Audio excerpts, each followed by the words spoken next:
Hey, what's up? Ethics class. It's Thursday, April 9th, 2020. I've been working on this lecture for you on wealth inequality.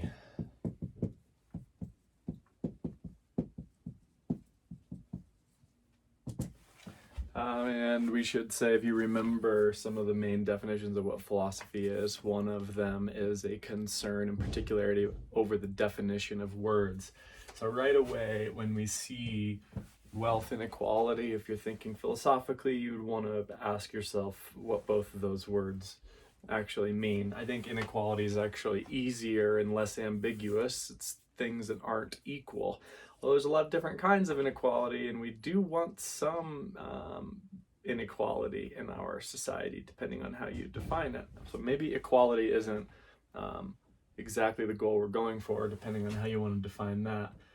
But wealth is a more interesting term to define, and we are actually going to look at it in terms of money as it is typically defined. That's what the Hanauer article was, and the other articles that I'm going to link down below are about.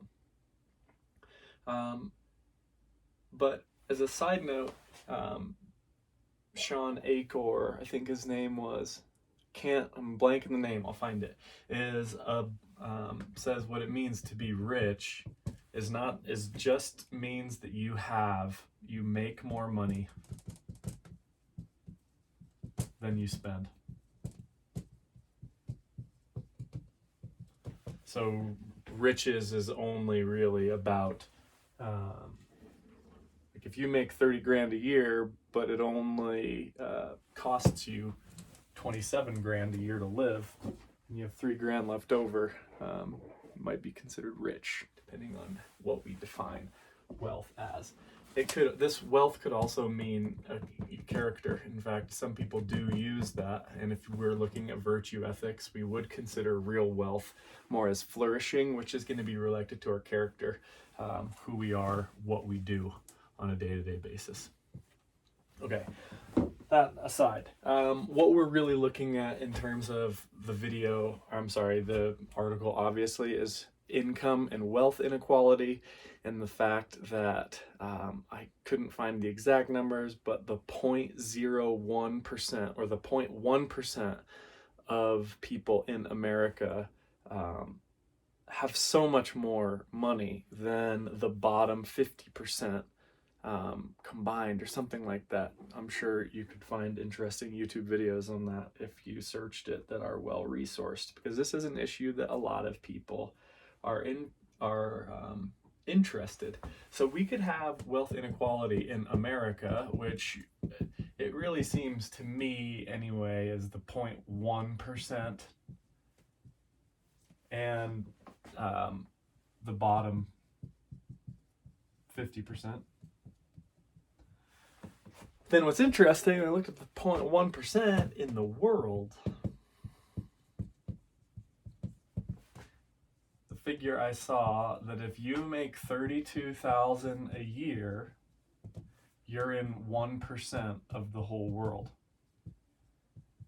Where most people make less than $1 a day.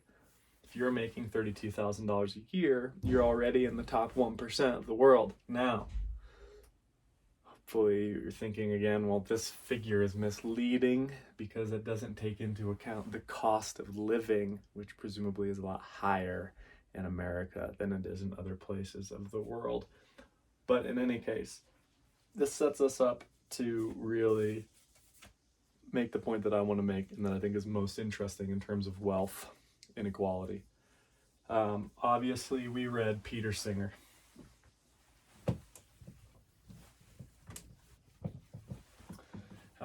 And so the big question here is how much of our extra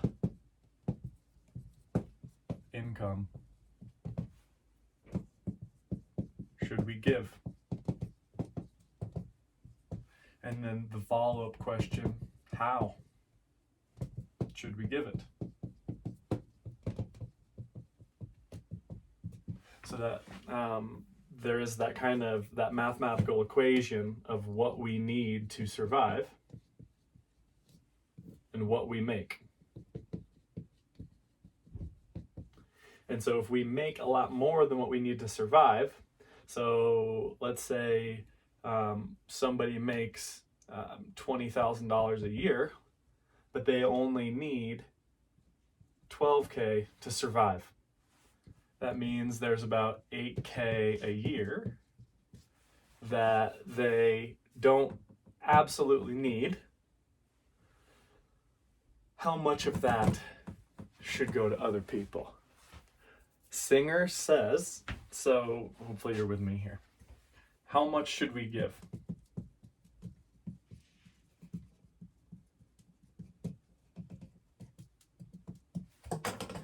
Singer famously makes an argument that in the past most of my students have not really liked very much, but one answer is we should basically give all of it. That if we are in a position where we have money that we don't need, we should be giving it away. Obviously, that's not a very popular opinion. There's a lot of other reasons that this doesn't take into consideration. Other questions. What about inheritance? Well, this is really significant in the sense that presumably I'm saving my money for my offspring, if I have that, so they can have a chance at the life that I had. That's kind of one of the human imperatives, right, of a loving parents in general, is to try to hope to give your kids a better chance at life than you did. Or if you're a kid making that out of yourself, or you're pulling yourself up, what that kind of looks like. There's also, what about savings for a rainy day? Or a global pandemic. Okay, so second, how much of our income should we give? Well, one answer is we should give all of it. There's another answer, though, that different religious traditions, tithing, or it's part of one of the pillars of Islam, is about maybe not 100%. How about 10%?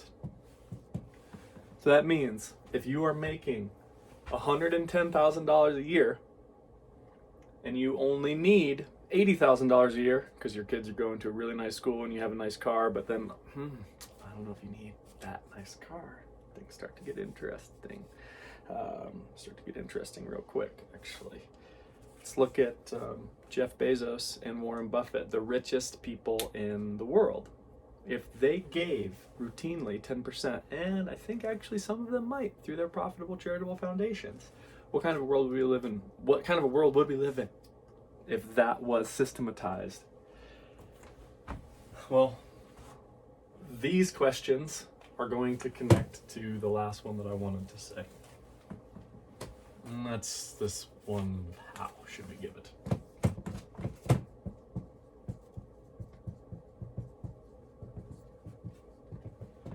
And potentially, maybe wealth is not just money, but it's also time. So maybe if we have an abundance of time, that is also a good we can give charitably, volunteer, help, those kinds of things.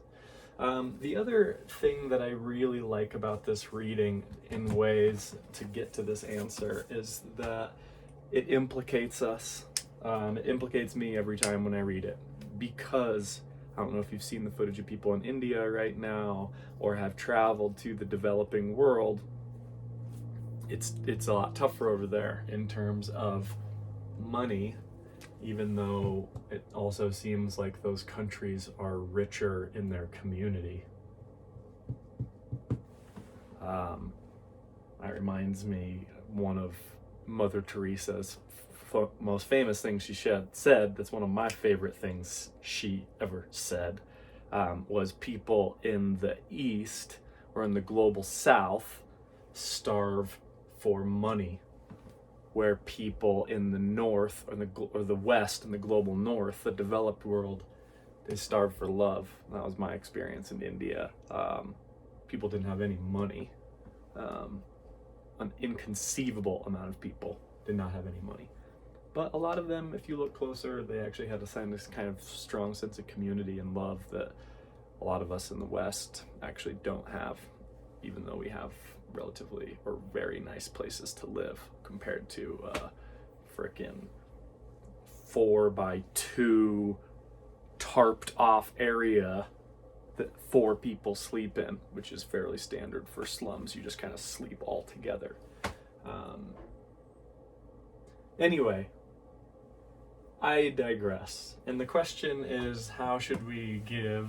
What's the best way to give if we decide that we want to give? Should we give this to other human beings? Should we give it to programs that protect nature? Should we give it to programs that protect the insects in nature, since they're pollinators and they're under threat by chemical polluters that are interested in profit over long-term sustainability of our resources that should be the common resources of air and water? So really big questions connected to this, in the sense that this reading puts us all on the hook, i.e. we all need to consider, if we do have extra money that someone else could use more than us, and we don't actually need the new bit of recording software that might help us, I don't know, maybe we shouldn't buy that, or we shouldn't buy that. We should buy the low model of car, and the difference between the luxury car and the not luxury car is 12 grand, maybe that is what we should give. So not only basically in the amount that we should give, what percentage of our extra income we should give, if any, but also how we should do it. And it puts us on the hook. I'm going to answer this tentatively, is that we should give what we can. And we should give it to organizations that empower people. We've probably heard that, give a man a fish, you feed him for a day, teach a man to fish, and you feed him for as long as there's fish. Yeah. Okay, which connects to my last point. In previous semesters, and this is one of my favorite stories from previous semesters, I'm going to do it again. I'm officially announcing a matching pledge from now until the end of the semester. If you donate money to an organization of your choice, I will match it if you show me that you gave. Or how we did this before is that if everybody gives me money, and then when we're in class, I look at the money that people have given me, I match it, and you can see in class me giving to an organization that I like, although there's a couple of these. Kiva.org is a micro-lending organization. If we've heard of micro-lending, they specialize in giving small loans to a lot of people. And the rates of repayment on these micro-lending loans are actually pretty high. And Kiva.org takes a pretty big chunk. I think they take like 15% of that money, but that helps it. They're running the machine that gets people the money to do all kinds of things. You can, and it's fun to look at all the ways that people are asking for money. And this, you can also sort by country, region, gender, issue. And so I kind of like to spread that money around to give people loans that they want to help make a big difference. Like, if you could buy a cow or a goats, if you could get a goat and you didn't have a goat before, and that goat is going to give you milk, and that goat is going to give you, what else can you get from goats? You see what I'm saying? That's going to make a big difference, and it kind of shows why those people who need a goat would probably be better off with my money than I would. So that's why I am matching dollar for dollar any amount of money that you give. I will match you, and we can give it to an organization of your choice. We gave some to the Ocean Conservancy last semester as well. We gave some to the Audubon Agency because I really like birds. I think they're important. And we gave some to Kiva.org as a micro-lending to address the kinds of situations that Peter Singer brings up in his book, Basic Economic Inequality across in the globe, not just in America, even though we're seeing how big it is in America right now, especially. Okay, and I do need to set a limit to this, so I'm going to say up to $500. It's a lot of money, or it's not, depending on where you are in the inequality income phase. And last semester I did not set a limit, and I did not talk to my wife about saying that I told my class, hey, I'm going to match any money you give. And one of my students was like, ooh, I could get my dad to give money. That would be a great way to help these organizations. And I immediately was like, oh, shoot. Maybe I need to set a limit on how much I'm matching, because I didn't really quite think about that. And one last thing, two last things.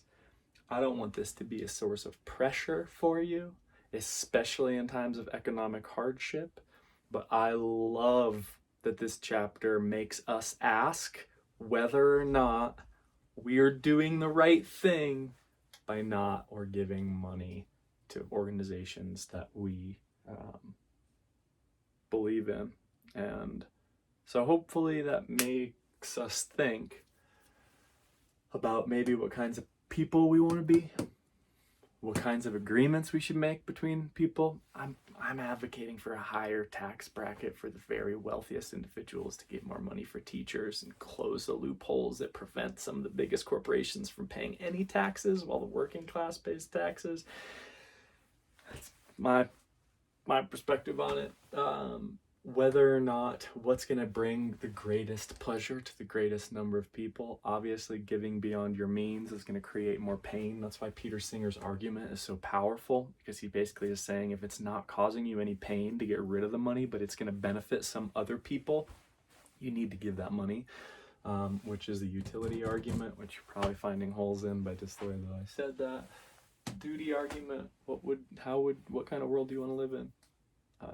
If you want to live in a world where people match donations if they have the means to do it, then if you have the means to do it, you should match donations. And then lastly, the other question that really is really interesting here is, how big should our sphere of care be? That comes up every semester usually in the discussion. Should I really actually give this $500 instead of giving it to a microlending organization to people in Malaysia and India and you name it? Venezuela, oh boy, report on coronavirus in Venezuela, not good. Or should I give this money to my local community? Should I give this to my friend who's trying to do piano lessons but needs more clients? Or, you know what I'm saying, my people, my family. Hopefully that's fun for you to think about. Hope this made this class more enjoyable for you, since maybe the real wealth is joy, which I'm prone to say. Okay. There's my other disclaimers. Oh yeah, don't feel pressured to give, for sure, and I just hope you're all right, I guess. See ya. Not really, but maybe. All right, later.